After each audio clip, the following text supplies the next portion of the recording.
Chhattisgarh CM Bhupesh Baghel ने Twitter India को लेकर केंद्र पर साधा निशाना, कहा धमकाने के लिए पुलिस को ट्विटर कार्यालय भेजा।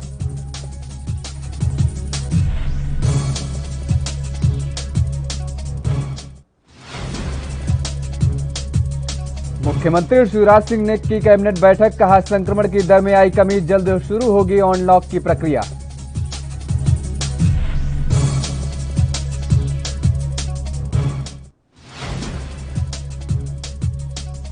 छत्तीसगढ़ सरकार का बड़ा फैसला, राज्य में शुरू हुई अनलॉक की प्रक्रिया, जिले में पॉजिटिविटी रेट 8% से कम है तो खुल सकेंगे बाजार।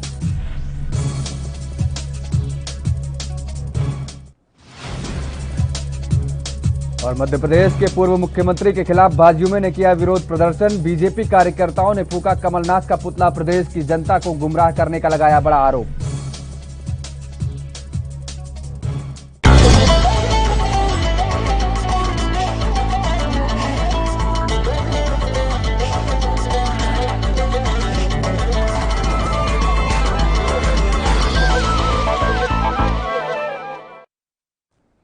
नमस्कार, आप देख रहे हैं एनबी न्यूज और मैं हूं आपके साथ योगेश पांडे। स्वर्णिम मध्य प्रदेश छत्तीसगढ़ में खबरों का रुख कर लेते हैं।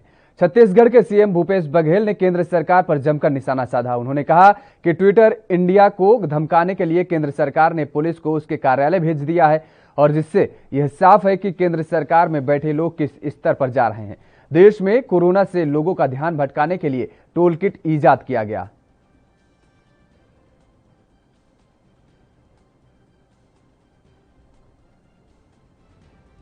के मामले में स्पष्ट हो गया है, ट्विटर ने कहा जो उनके तरफ से जो बातें सामने आई है उसे धमकाने के लिए केंद्र सरकार ने उसके कार्यालय भेज दिया है। इसी से स्पष्ट होता है कि केंद्र सरकार में बैठे हुए लोग किस स्तर पे जा रहे हैं। सर, तो 8 साल हो गए हैं, बहुत सारे पीड़ित परिवार के लोग चाह रहे हैं कि मामले में न्याय मिले। न्याय कब तक मिलेगा ये उम्मीद कर रहे हैं? न्याय हम चाहते हैं। छत्तीसगढ़ के पूर्व मुख्यमंत्री डॉक्टर रमन सिंह के कथित टूलकिट को ट्विटर ने मैनिपुलेटेड मीडिया बता दिया है। ट्विटर के इस प्रतिक्रिया पर मुख्यमंत्री भूपेश बघेल ने तंज कसा है। मुख्यमंत्री बघेल ने ट्वीट कर कहा है कि ट्विटर ने डॉक्टर रमन सिंह के कथित टूलकिट को भी मैनिपुलेटेड मीडिया बता दिया है। उन्होंने ट्वीट में आगे लिखा कि जांच को आंच नहीं, 1000 बार झूठ बोलने से झूठ सच नहीं हो जाता है। ऐसी संघ दीक्षा अब काम न आएगी। बता दें कि इससे पहले ट्विटर ने बीजेपी प्रवक्ता संबित पात्रा के कथित टूलकिट को मैनिपुलेटेड मीडिया करार दिया था, और इसके बाद कांग्रेस जनों की शिकायत पर दोनों के खिलाफ प्रकरण दर्ज किए गए।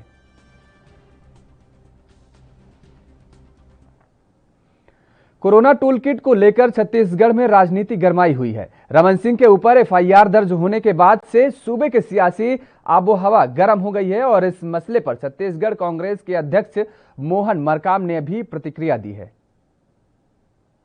मुख्यमंत्री माननीय डॉक्टर रमन सिंह जी ने जो ट्वीट किया है, जो गलत बातों को ट्विटर के माध्यम से किया है, तो ट्विटर ने उसको मैनिपुलेशन मीडिया घोषित किया है। तो कहीं ना कहीं हमें लगता है कि डॉक्टर रमन सिंह जिस ढंग से हो हल्ला कर रहे हैं, चोर के दाढ़ी में तिनका, चोर मचाए शोर।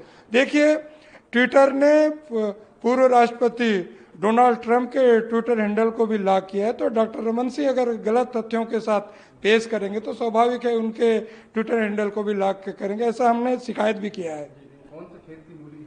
देखिए, जब डोनाल्ड ट्रंप के ट्विटर अकाउंट को लॉक किया जा सकता है तो डॉक्टर रमन सिंह जी कौन से खेत की मूली हैं जो उनके ऊपर भी कार्रवाई होगी। ट्विटर अपना काम कर रहा है।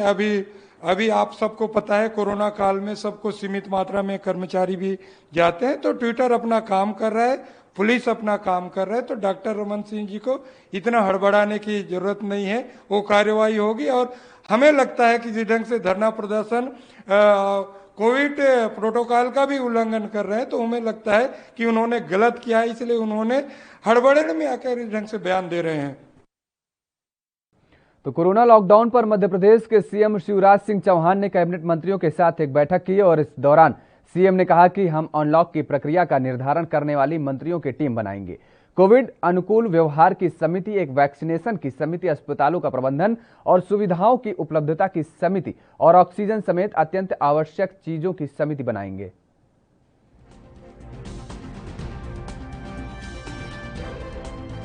15 कल की तारीख के, जहां पॉजिटिव प्रकरण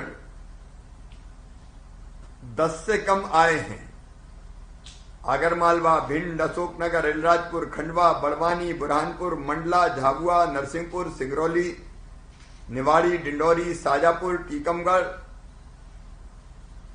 इन सब में पॉजिटिव आने वालों की संख्या अब 10 से कम है। आगरमालवा में तो और भिंड में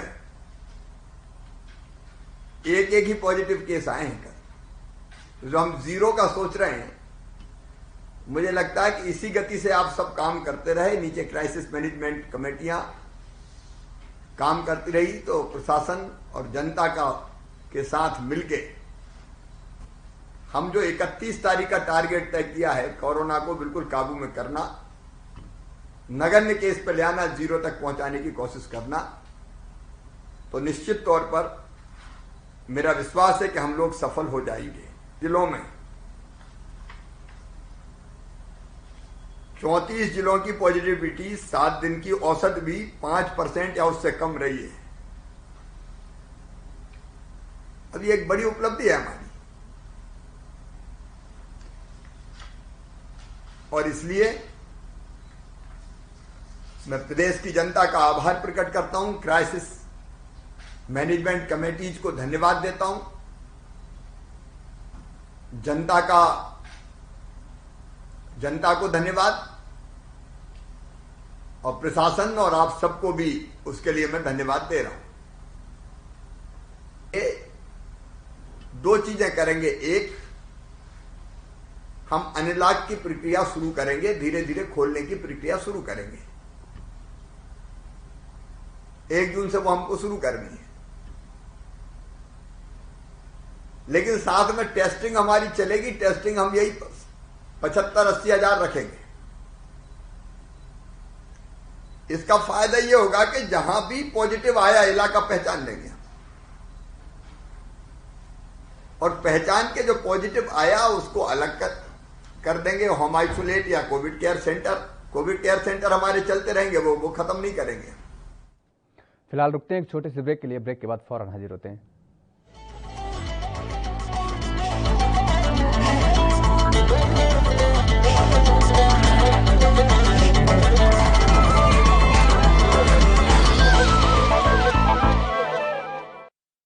क्या आप दुबले पतले कमजोर हैं? आपकी सेहत नहीं बनती, भूख कम लगती है, वजन नहीं बढ़ता? दरअसल मेन बात खाना पीना खाना नहीं है, मेन बात है खाया पिया लगना। और अगर खाया पिया लगेगा ही नहीं तो सेहत बनेगी कैसे? इसलिए हमारी संस्था सन्यासी आयुर्वेदा ने एक ऐसी दवा बनाई है जो कि आपके पाचन तंत्र को, आपके लीवर सिस्टम को ठीक करने का काम करती है, ताकि आप जो भी खाएं उसका पूरे का पूरा निचोड़ आपके शरीर को लगे, आपकी भूख बढ़े, खाया पिया सही से लगे, नया खून बने, हड्डियों में जान आए, वजन बढ़े, ताकत बढ़े, चेहरे पर नूर आए और आप मोटे तगड़े खूबसूरत पर्सनैलिटी के मालिक बन जाएं। यह दवा पूरी तरह से आयुर्वेदिक होती है। इसका शरीर पर कोई भी साइड इफेक्ट, कोई भी नुकसान या दुष्प्रभाव नहीं होता। लड़के लड़कियां दोनों इसका इस्तेमाल कर सकते हैं और पहले 15 दिन के अंदर ही आपको इसका असर महसूस हो जाएगा। सिर्फ 650 रुपए की पूरे 1 महीने की दवा होती है और आप इसे घर बैठे 01145454545 पर फोन करके दवा मंगवा सकते हैं।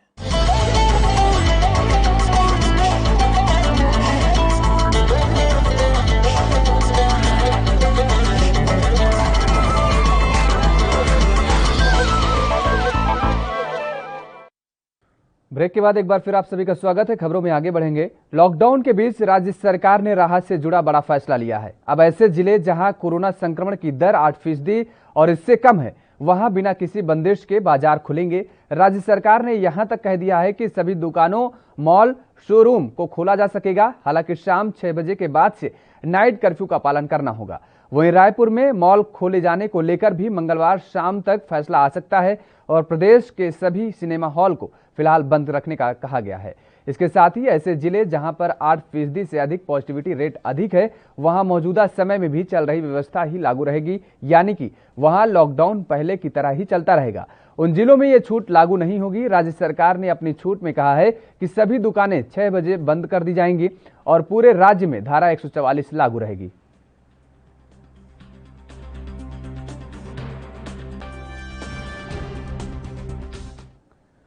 मध्य प्रदेश में कमलनाथ के बयान के बाद सियासत पूरी तरह गर्मा गई है। जहां एक तरफ कांग्रेस के कार्यकर्ता बीजेपी और सीएम शिवराज के खिलाफ विरोध प्रदर्शन कर रहे हैं, तो वहीं दूसरी ओर भारतीय जनता युवा मोर्चा ने मंडला के सभी मंडलों में आज पूर्व मुख्यमंत्री कमलनाथ का पुतला दहन कर विरोध जताया है।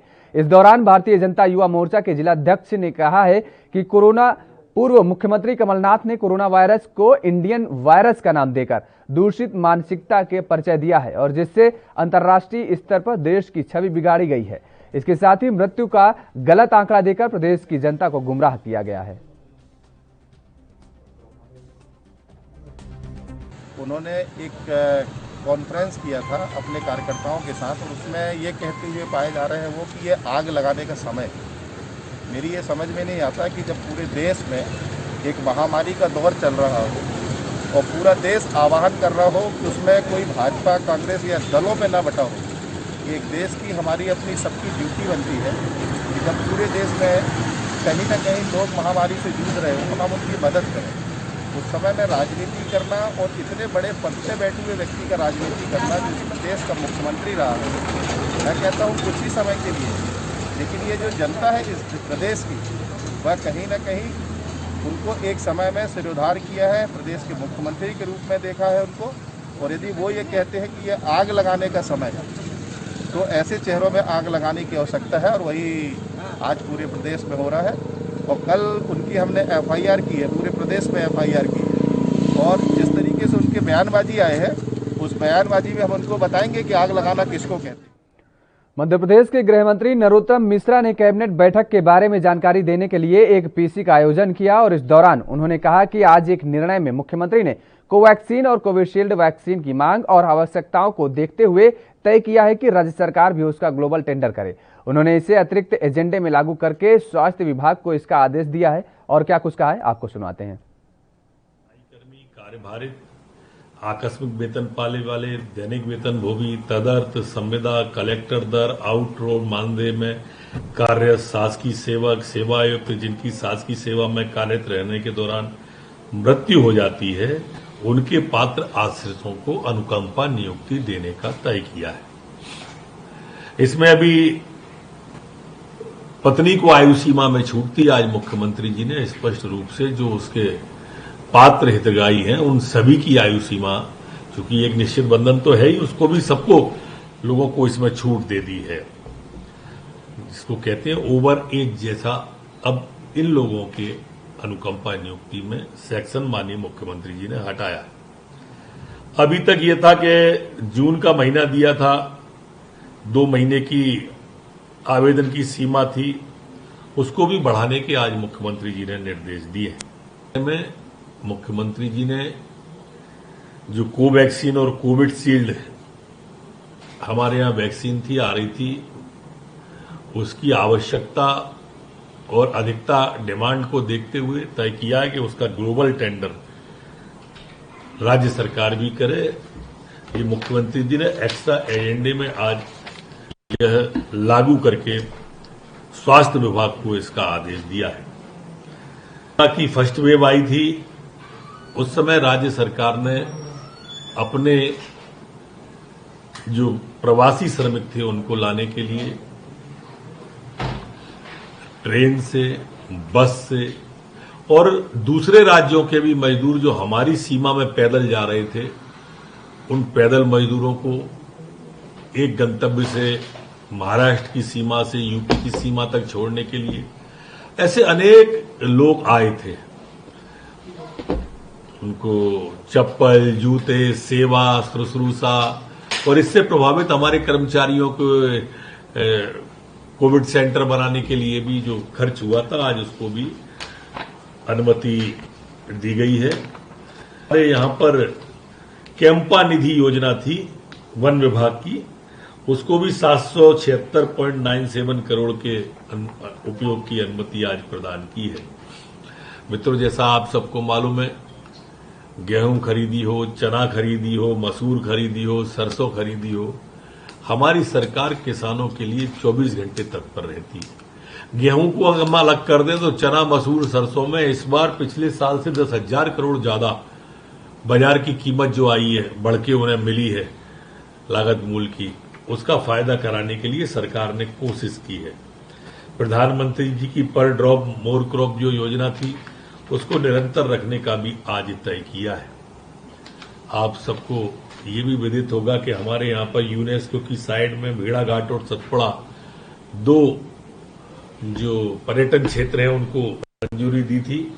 आज कैबिनेट के द्वारा महिलाओं के लिए, चूंकि हमारा प्रदेश महिला सशक्तिकरण में अग्रणी रहता है, और हमने स्लोगन भी सोचा है कि हमारा ईमान महिला का सम्मान, और इसके लिए हमने सभी 50 पर्यटन स्थल ऐसे चयन किए हैं जो महिलाओं की सुरक्षा की दृष्टि से उपयुक्त होंगे। मध्य प्रदेश के पूर्व मुख्यमंत्री कमलनाथ पर प्रकरण दर्ज होने के बाद उज्जैन में कांग्रेस ने टावर चौक स्थित अंबेडकर प्रतिमा के पास धरना प्रदर्शन किया था और इस धरने के दौरान ज्ञापन लेने पहुंचे एसडीएम संजीव साहू के विधायक महेश परमार ने जूते पहनकर अंबेडकर जी की प्रतिमा तक आने पर लताड़ लगाई थी और जूते उतरवाए थे, जिसके बाद से इस मामले में बीजेपी के नेताओं ने कांग्रेसी विधायक को सभ्यता का पाठ सिखाना शुरू कर दिया है। हैडेरी सांसद अनिल फिरोजिया ने कांग्रेस के धरने को राजनीतिक स्टंट बताते हुए कहा, कोरोना काल में कांग्रेस के प्रदर्शन को जनता हित में गलत बताया है। वहीं सांसद ने कांग्रेसी विधायक के द्वारा एसडीएम के की गई बदतमीजी की मामले में प्रशासन से कार्रवाई की मांग की है। वहीं कांग्रेस के धरने को लेकर जिला कलेक्टर ने प्रकरण दर्ज करने के आदेश देते हुए 12 लोगों पर एफआईआर कर ली गई है और इसके साथ ही एसडीएम ने मामले में जांच के आदेश भी दे दिए हैं। मीडिया में मैं देख रहा हूं कि विधायक जी एसडीएम को लताड़ लगा रहा है और बहुत बदतमीजी से लताड़ लगाई है। तो मेरा ये कहना है कि ये कांग्रेस का ओरिजिनल चेहरा है जो सामने आया है जनता के, कि इनने 15 महीने में जब इनकी सरकार रही तो यह सत्ता में मदमस्त होकर इन्होंने खूब भ्रष्टाचार करा, अधिकारियों को दबाया और आज भी ये भूले नहीं है कि इनकी सरकार नहीं है। लेकिन मैं इसका विरोध करता हूँ। अधिकारी हो चाहे कर्मचारी हो चाहे अदना सा कोई भी चपरासी भी क्यों ना हो, किसी को बदतमीजी से बोलने का कोई अधिकार नहीं है। सबका अपना सम्मान होता है। मैं इसका भी विरोध करता हूं। जो धरना प्रदर्शन हुए हैं बिना किसी परमिशन के हुए हैं और जब ये घटना हुई उसके बाद में हमारे द्वारा 12 लोगों के खिलाफ में नामजद प्रकरण भी दर्ज किया गया है और उसमें अन्य लोगों के भी नाम डाले गए हैं और जो भी कानूनी कार्रवाई है वो एफआईआर दर्ज करने के बाद में करी जाएगी। इसके साथ साथ एक और मामला संज्ञान में आया था कि वहाँ पर जब एसडीएम गए थे तो उनसे भी कुछ जो है वाद विवाद हुआ है, तो इसकी भी जांच कराई जाएगी और जो भी आगामी कार्रवाई बनती होगी निश्चित रूप से उनके खिलाफ करी जाएगी। परमिशन नहीं दी तो फिर एडीएम साहब किस चीज़ करते हैं? देखिए, जब कभी भी कोई लॉ एंड ऑर्डर की सिचुएशन डेवलप होती है, चाहे उसकी परमिशन हो या न हो, वहाँ पर मजिस्ट्रेट का जाना जो है वो अनिवार्य। और आइए सीधे लिए चलते हैं आपको मध्य प्रदेश, जहां पर मुख्यमंत्री शिवराज सिंह चौहान क्या कुछ कह रहे हैं आपको सुनवाते हैं। आपके पास नोटिस मिलता है 1 महीने में, तो अभी 3 महीने का मिल रहा था।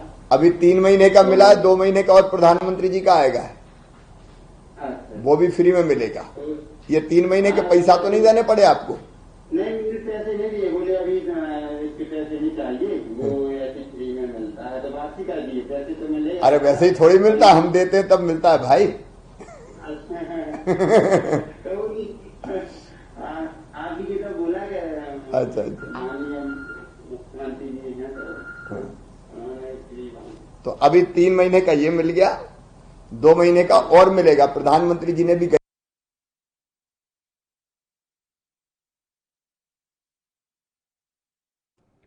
उधर रीवा में त्योथर तहसील के गेहूं खरीदी केंद्रों में जमकर अनियमितताओं की शिकायतें मिल रही थी और किसानों को गेहूं बेचने के लिए इंतजार भी करना पड़ रहा था। तो वहीं वरदाना नहीं था और इस शिकायतों के बीच त्योंथर तहसील की खरीदी केंद्रों का औचक निरीक्षण करने कलेक्टर पहुंच गए। कलेक्टर ने निरीक्षण के दौरान वहां मौजूद किसानों से समस्या जानी और तमाम समस्याओं का जल्द से जल्द निराकरण करने के आश्वासन भी दिया। खरीदी केंद्र निरीक्षण के दौरान कलेक्टर ने एक महत्वपूर्ण कार्रवाई भी की है, जिसमें चाक घाट विपणन सहकारी समिति के प्रबंधक सत्यनारायण दुबे पर अपने जिम्मेदारियों के प्रति उदासीनता और लापरवाही बरतने पर 10,000 रुपए का जुर्माना लगाया है। नहीं, अभी गेहूं खरीदी समापन की ओर है। पिछले साल हम लोग ने 1,25,000 मेट्रिक टन के गेहूं खरीदे हैं। इस बार ऑलरेडी हम लोग 2 लाख मेट्रिक टन सब बहुत ज़्यादा ऑलमोस्ट ट्वाइस अमाउंट हम लोग ने खरीदी कर चुके हैं। बट बीच में बारिश भी हुई है, कुछ वादाना का प्रॉब्लम थी, उसके कारण अभी भी एक अंतिम समापन की ओर है। बट बहुत सारे समिति में कुछ दिक्कतें आ रही थी, उसके लेकर हम लोगों ने ग्रामीण क्षेत्र का समिति को मैंने निरीक्षण किया है। चंद्रपुर कुटीला और चाकाट का मंडी प्रांगण और रेशन दुकानें हैं, उनको मैंने निरीक्षण किया है। कहाँ कहाँ कितने भी किसान हैं उन सबको हम लोग ने आश्वस्त किया है। हर किसान से खरीदी निश्चित ही होगी और कितने भी जगह वारदाना नहीं है उन सभी समितियों का आज वारदाना भी पहुँचाया गया है। टोकन सिस्टम लागू करते हुए सभी किसानों को जल्दी ही गेहूँ की खरीदी करने के लिए निर्देशित किया है और किसानों के उनका कोई समस्या के बारे में बातचीत किए हैं। हमारी बैंक्स है, कोऑपरेटिव बैंक्स, उसमें लिमिट्स बढ़ाने के लेकर सो डायरेक्टली किसान को जल्दी पैसा मिले उसके लेकर भी आज निर्देश दिया है। रेशन दुकानें हैं, अभी शासन की ओर से 3 महीने का मतलब अप्रैल मई जून इवन जुलाई तक का मतलब रेशन ऑलरेडी रेशन दुकानों हम लोग पहुंचा जा चुके हैं।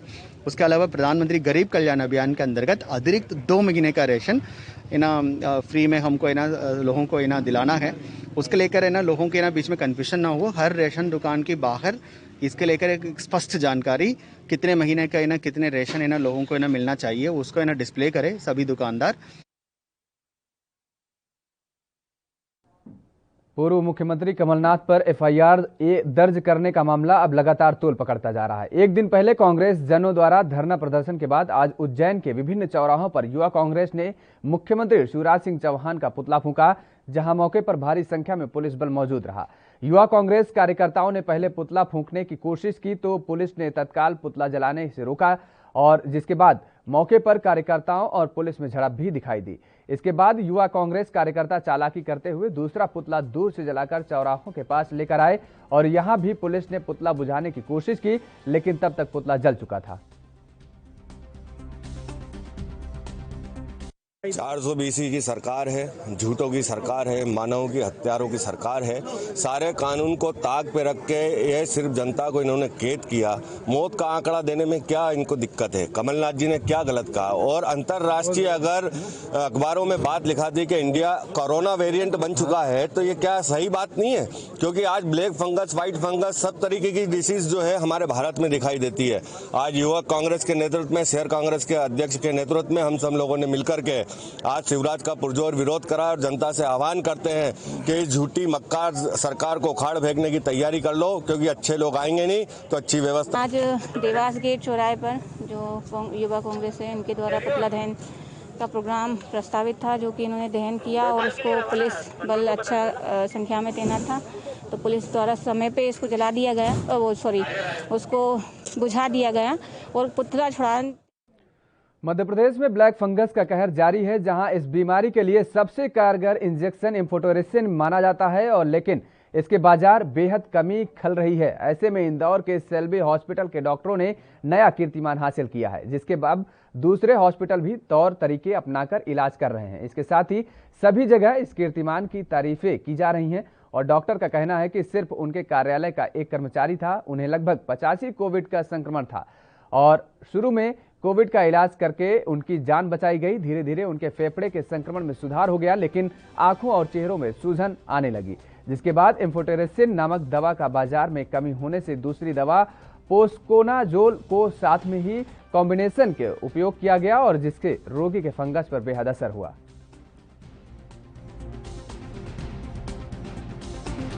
और उनके बारे में जो भी हम लोगों को समस्याएं आ रही हैं उन सबको जानते बूझते हुए भी हम लोगों ने इनका ट्रीटमेंट चालू किया है। इनके लिए हम लोगों ने एक म्यूकरमाइकोसिस का एक डेडिकेटेड वार्ड भी बनाया है और जो एक सबसे बड़ी हमारे लिए उपलब्धि थी वो ये कि हमारे हॉस्पिटल में ऑलरेडी एक करीब 85% लंग इन्वॉल्वमेंट के साथ में एक हमारे पेशेंट एडमिट हुए थे।